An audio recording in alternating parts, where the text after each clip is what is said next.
अस्सलामुअलैकुम एवरीवन, कैसे हैं आप सब लोग। उम्मीद करते हूँ सब खैरियत से होंगे। सो दोस्तों, आज हम देखने वाले हैं यहूदी लाल गाय कुर्बानी। क्या सच में यहूदी 8 अप्रैल को लाल गाय कुर्बानी देंगे? अगर देंगे तो दुनिया के लिए बहुत ही बुरा होगा। तो फिर चलिए पूरी वीडियो देखते हैं। तो फिर चलिए वीडियो को करते हैं फटाफट स्टार्ट। दोस्तों, क़यामत की एक बहुत बड़ी निशानी जिसे हम अल-मलहमतुल उज़्मा के नाम से जानते हैं, वो अब करीब से करीब तर आ गई है, क्योंकि यहूदी बहुत जल्द मस्जिद अक्सा को शहीद करने जा रहे हैं और इसके लिए उनकी तमाम तर तैयारियां मुकम्मल हो चुकी हैं। अब ये बात मैं इतने वसूख से कैसे कह सकता हूँ और इसकी क्या हकीकत है। It's a key element of biblical prophecy involving the return of Jesus Christ to the earth, building a third temple in Jerusalem.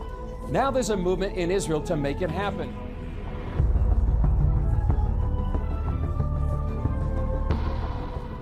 दोस्तों, नासा के साइंसदानों को 8 अप्रैल 2024 के होने वाले सूरज ग्रहण ने परेशानी में मुब्तला कर दिया है। NASA has a warning for people who want to get a closer look at next month's total solar eclipse.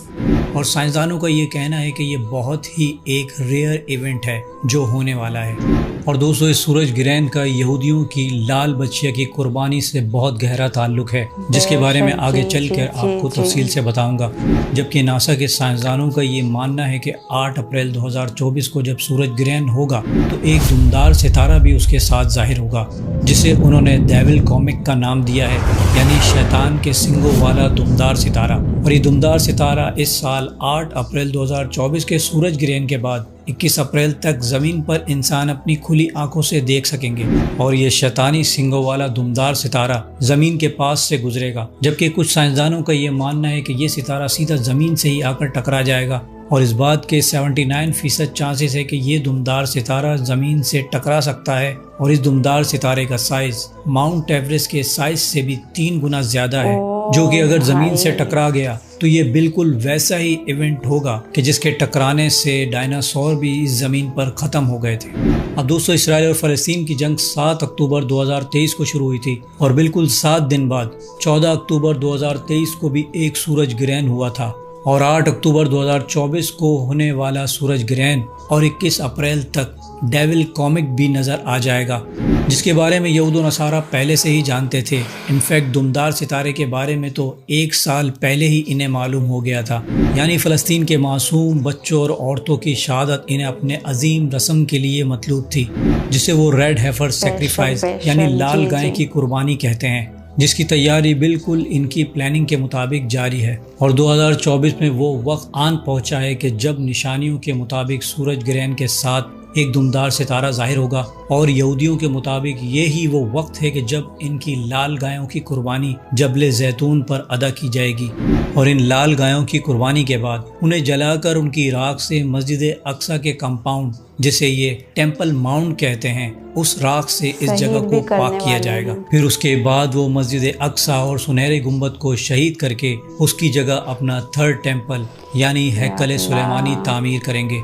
दोस्तों, मुझे लगता था कि वो वक्त अभी दूर है, ये सब देखने के लिए हम कहाँ जिंदा रह पाएंगे, मगर ये सब निशानियाँ हम अपनी आंखों से पूरा होता देख रहे हैं। और इसराइल ने इन 6 माह में जिस बेदर्दी से फ़लस्तीन के मुसलमानों को बिलखुसूस औरतों और बच्चों को शहीद किया, अब तक 32,000 से भी ज़ायद मुसलमान इन 5 महीनों में अल्लाह को प्यारे हो चुके हैं। और इसराइल ने ये सब कुछ करके मुसलमानों की ताकत को भी देख लिया है, इसलिए मुसलमानों की गैरत और ताकत को सोता देखकर वो अपने मंसूबे की तकमील की तरफ बहुत तेजी से बढ़ रहा है। और दोस्तों, 8 अप्रैल का ये वही सूरज ग्रहण है जिसके साथ एक दुमदार सितारा जाहिर होगा। और ये निशानी इन यहूदियों के लिए खुशनसीबी का बाइस है। और इस कुर्बानी के बाद खुदा की मदद उनके लिए ज़रूर आएगी, जो कि उन्हें मसीहा यानी दज्जाल की सूरत में नसीब होगी।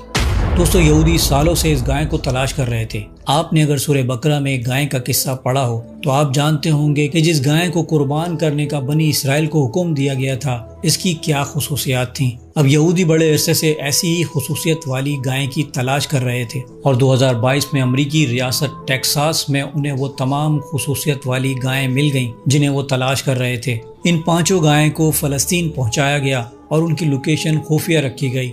उनके मुआयने वगैरह होते रहे और अब उनमें से 4 गायें ऐसी हैं जो कुर्बानी के लिए बिल्कुल तैयार हैं। دوستو اس قربانی کے لیے جبل زیتون پر 12 سال پہلے ایک پلاٹ خرید لیا گیا تھا جس پر قربان گاہ تیار ہو چکی ہے، جہاں گائے کو جلایا جائے گا، اور اس کے ساتھ ہی ان کا ہیکل سلیمانی کی تعمیر کا پہلا قدم پورا ہو جائے گا۔ ضروری نہیں کہ اگلے ہی دن مسجد اقصی کو شہید کر کے اسے تعمیر کرنا شروع کر دیا جائے، مگر یہ رسومات ہیکل سلیمانی کی تعمیر سے پہلے کرنا بہت ضروری ہیں، اور نشانیاں اور وقت کے حساب سے اپریل ہی وہ ممکنہ مہینہ ہوگا جب یہ رسم ادا کی جائے گی، اور اس رسم کے ساتھ ہی ہیکل سلیمانی کی تعمیر کا پہلا اقدام پورا ہو جائے گا، اور رسم کے لیے گائے کی عمر 3 سال سے زیادہ ہونی چاہیے، اور اپریل میں یہودیوں کی عید پر یہ قربانی ادا کر دی جائے گی، کیونکہ لال گائے کی قربانی کا وقت آ گیا ہے۔ دوسرا اسرائیل اتنا طاقتور ہو چکا ہے کہ اب اسے اس رسم اور ہیکل سلیمانی کی تعمیر سے کوئی مسلمان ملک نہیں روک سکتا، کیونکہ پچھلے 5 مہینوں میں فلسطین میں جو کچھ ہوتا رہا وہ کسی سے ڈھکا چھپا نہیں، اور مسلمانوں کے یہ 52 ممالک کہ جن میں سے کسی کے پاس ایٹم بم ہے تو کوئی مالی طور پر بہت زیادہ امیر ہے، سوائے مذمت اور سفارت کاری کے یہ تمام ممالک اسرائیل کا کچھ بھی نہیں کر سکتے، جبکہ لاکھوں فلسطینی شہید اور بے گھر کر دیے گئے، اور وہ وقت دور نہیں کہ جب جنگ عظیم سوئم شروع ہونے کو ہے۔ اور دوستوں، امت کو اس وقت اس عظیم لیڈر کی تلاش ہے کہ جو امت کو اس بھنور سے نکالیں گے، کیونکہ یہ سب احادیث کے مطابق بالکل ٹھیک ویسے ہی پورا ہو رہا ہے کہ جس کے بارے میں نبی کریم صلی اللہ علیہ وآلہ وسلم نے 1400 سال پہلے ہی ارشاد فرما دیا تھا۔ پھر جب یہودی مسجد اقصی کو شہید کریں گے تو تیسری جنگ عظیم شروع ہو جائے گی، اور جب امت ظلم و ستم میں گر چکی ہوگی تو تب اللہ سبحانہ و تعالی آل محمد صلی اللہ علیہ وآلہ وسلم میں سے اپنا خلیفہ مکہ میں خانہ کعبہ کے قریب حجر اسود اور مقام ابراہیم کے درمیان ظاہر کرے گا۔ پھر ان کی مدد کے لیے کالے جھنڈوں والا لشکر خراسان سے آئے گا۔ اس کے بعد وہ خراسانی کالے جھنڈوں والا لشکر امام مہدی علیہ السلام کی قیادت میں یروشلم اور مسجد اقصی کو فتح کریں گے، جو مسلمانوں کے ہاتھوں سے نکل گئی ہوگی، کیونکہ یہودیوں نے وہاں اپنا 3rd ٹیمپل تعمیر کر لیا ہوگا، اور فلسطین کی سرزمین ہی وہ جگہ بنے گی جہاں سے تیسری عالمی جنگ کا آغاز ہوگا، یعنی الملحمۃ العظمیٰ، دا آرمگڈن، کہ جس کے متعلق نبی کریم صلی اللہ علیہ وآلہ وسلم نے ارشاد فرمایا کہ یہ جنگ اتنی خون ریز ہوگی کہ ایک آدمی کے 100 بیٹے اس جنگ میں لڑیں گے تو 99 اس جنگ میں قتل کر دیے جائیں گے، صرف ایک ہی بچ پائے گا۔ اللہ سبحانہ و تعالی مسلمانوں کو ایسی طاقت و قوت عطا فرمائے گا کہ مسلمان ہی اس جنگ میں فتح یاب ہوں گے، اور مسلمان حضرت امام مہدی علیہ السلام کی قیادت میں فتوحات کرتے کرتے قسطنطنیہ تک جا پہنچیں گے اور اسے بھی فتح کر لیں گے۔ تب وہاں آپ کو خبر ملے گی کہ دجال کا خروج ہو گیا، تب آپ قسطنطنیہ سے دمشق آئیں گے، تو تب دمشق کی ایک جامع مسجد میں دجال آپ کے لشکر کو گھیر لے گا۔ اس کے بعد حضرت امام مہدی علیہ السلام کی آسمان سے مدد آئے گی، جو کہ حضرت عیسیٰ علیہ السلام کی صورت میں مسلمانوں کو حاصل ہوگی۔ دجال حضرت عیسیٰ علیہ السلام کو دیکھ کر نمک کی طرح گھلنا شروع ہو جائے گا اور وہ اسرائیل کی طرف بھاگے گا۔ حضرت عیسیٰ علیہ السلام دجال کا تعاقب کریں گے اور فلسطین میں مقام لد پر اسے پکڑ کر قتل کر دیں گے، اور مسلمانوں کو حکم دیں گے کہ ایک ایک یہودیوں کو چن چن کر قتل کر ڈالو۔ یہودی جان بچا کر بھاگیں گے، مگر پوری روئے زمین پر انہیں کہیں پناہ نہ ملے گی سوائے غرقد کے درخت کے۔ ہر ایک چٹان، ہر ایک پتھر اللہ کے حکم سے پکارے گا کہ اے مسلمان، یہ ہے یہودی، آؤ اسے قتل کرو۔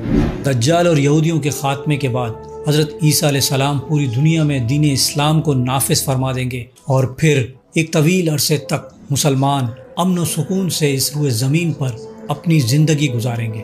اللہ سبحانہ و تعالیٰ سے دعا ہے کہ امت مسلمہ کی خیر فرمائے، دجال اور یہود و نصارہ کے شر سے مسلمانوں کی حفاظت فرمائے، آمین۔ دوستو، جیسا کہ آپ لوگوں نے دیکھا 8 اپریل کو یہودی لال گائے قربانی دیں گے، اور دینے کے بعد اس راکھ سے مسجد اقصی کو شہید کریں گے۔ لٹرلی بتاؤ تو مجھے یہ سب اس ٹائم پر یہ سب ہوگا مجھے نہیں پتا تھا۔ مجھے تو ایسا لگ رہا تھا کہ بہت ہی ٹائم ہے، لیکن بھائی ٹائم ہمارے پاس نہیں ہے۔ تو پھر میں ایک ہی بات کرنا چاہوں گی، میرے جتنے بھی بھائی بہن دیکھ رہے ہیں، پلیز توبہ کیجئے، کیونکہ ایک بار اگر توبہ کی دروازہ بند ہو جائے گی دوبارہ نہیں کھلنے والا ہے۔ تو پھر جتنا ہو سکے اتنا توبہ کیجئے، جتنا ہو سکے اتنا گناہ سے دوری بنا کے رکھیے اور عبادت کے راہ پہ چلیے۔ सो दोस्तों मेरा तो यही राय है आप सबके लिए, क्योंकि एक बार अगर दज्जाल आ जाए तो इस तरह से गुमराह करेगा मुसलमान को, आपके सोच से बाहर है। शैतान क्या गुमराह करेगा, दज्जाल उससे भी खतरनाक तरीके से गुमराह कर सकता है, करेगा, क्योंकि हदीस पाक में साफ साफ लिखा है दज्जाल के बारे में। तो प्लीज़ अपना कीमती वक्त ज़ाया मत करें, इस तरह इबादत करें, इबादत के राह पे गुजारें, क्योंकि ये वक्त दोबारा नहीं आने वाला। सो दोस्तों आज का वीडियो यहीं पर ख़त्म करते हुए आई होप आप सबका आज का वीडियो पसंद आए तो प्लीज़ एक लाइक करें, चैनल में नहीं है तो प्लीज़ सब्सक्राइब करें। फिर मिलते हैं नेक्स्ट वीडियो में, तब तक हमें दीजिए इजाज़त। खुदा हाफिज़।